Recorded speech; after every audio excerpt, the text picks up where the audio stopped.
We should now actually hear from a Man City fan. We've got Ian lined up. Ian, tell me, it's a crisis, isn't it? I feel like I've spoken to a few Manchester City fans today who are saying that it isn't a crisis. Things are all right, and that ultimately it will be okay.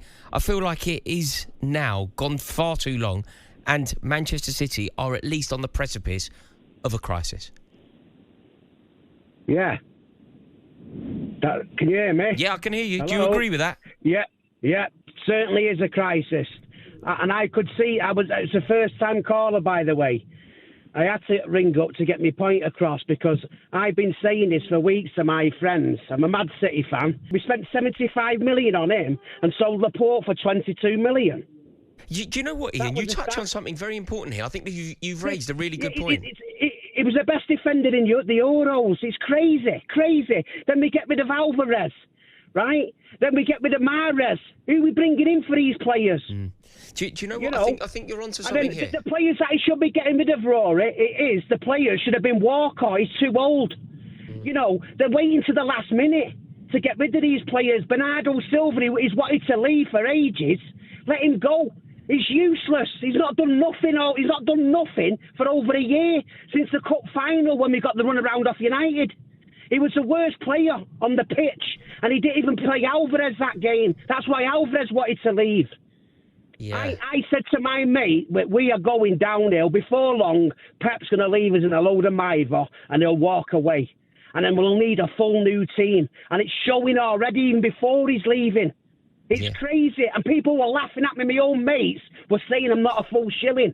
I said, I know football inside out, mate. I know it. I said, I can see the cracks starting to appear now. Guardiola is so good, and because he wins the league every year, it's very difficult to flag the mistakes that he's made. But let's be totally honest. He has made some terrible mistakes in the transfer market.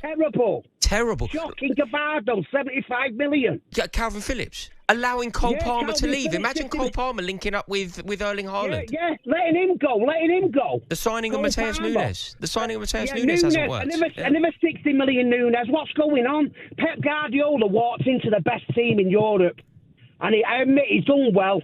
I never call a man. But now, when the chips are down, it's like he don't know what he's doing. And I've been the first to say it. Let people ring up and say, I don't know what I'm talking about. Rico Lewis, Gundogan, right? And Bernardo Silva in a midfield. You can walk past them at 80 years old. And he keeps doing it. Oh, it's terrible, mate. Yeah. How can you let Laporte go for £22 million and replace him with Ake, Akanji? He's the best defender we had. Him and Diaz were the best partnership in the whole of Europe. Yeah. And he changed it. Do you know what, Ian? I think that is a fantastic call, and I think that you have raised a very important point, a point that we need to discuss further. Because Pep Guardiola is so good, because Pep Guardiola gets so much right, because Pep Guardiola wins the league year in, year out, and because Pep Guardiola was the ringleader of a team that won the treble, it's very difficult to flag and acknowledge where he's getting it wrong. It's very difficult for us to say Pep Guardiola is making mistakes because he wins the league every year. However, there are mistakes that have been made. Allowing Cole Palmer to leave. Imagine Cole Palmer lining up with Erling Haaland, linking up with Erling Haaland. Imagine the goals that those two would score, and imagine the goals that they would provide for one another. The signing of Calvin Phillips has haunted them. The signing of Mateo Kovacic hasn't worked. The signing of Mateus Nunes hasn't worked. Has Jack Grealish really worked? Has Jeremy Doku really worked? And because they win the league, we don't really talk about it. But maybe we should. Maybe we need to have a real conversation about Manchester City's failings in the transfer market. Nathan, a Manchester City fan, what do you think of those points I've just raised? Right, honestly, awful. Absolutely awful. We've done it for 4 years. 4 years we've done it. Like, we can't continue. We can't do it every year. What would be the point of that? There might as well be Scotland.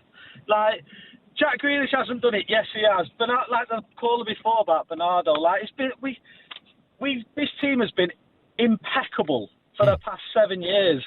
And yes, now it's not good enough. Right, brilliant. But you can't have it forever. You can't. No. Today, we weren't great today. And Tottenham, we always run the risk of losing against Tottenham every time we played them, every single time. And today we got done massively. But we also had chances. On another day, Haaland scores 3. And then it's a different game. So What do you think about the crisis? What do you think about the crisis issue, Nathan? You know, you lose one game in the league, maybe it's a wobble. It's a wobble, it's a slump. But what is it now? Is it a crisis? Is it a wobble? Is it a slump? Absolute no crisis whatsoever. What's going on at Old Trafford's a crisis. That's been a crisis for years.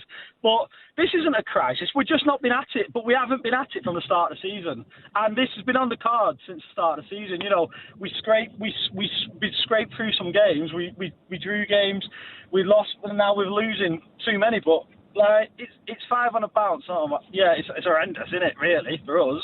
But is it a crisis? Absolutely not. We've been the best team in the league for 4 years, and we're still not out of it. We beat Liverpool at Anfield, which again is an almighty task, and this is presuming that Liverpool go and win tomorrow. There's still only them 5 points in it, and I'll tell you what, we've come back from less than 5 points, more than 5 points before now, haven't we? Do you think you are going to win it, Nathan? Do you think Man City win the league this year? Every time, until we can't, I'll tell you every single day of the year that we will win the league until we can't. We absolutely can. And we have done before from this. But this team, Nathan, when you look at it, when you analyse it, when you look at the players playing in that midfield, you look quite weak, quite feeble. Like, you're not a robust team, you're not a strong team, you're not a team that demands... No. You know when you had, I don't know, Yaya Toure in the middle, Rodri in the middle, Fernandinho in the middle. Where's the stature?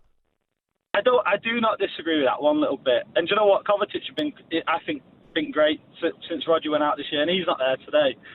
But you're right. Like Rico Lewis in middle of pitch, he got bullied the first time he played Tottenham. He got done by Højbjerg, and I've never forgot that. But it's there's just not enough.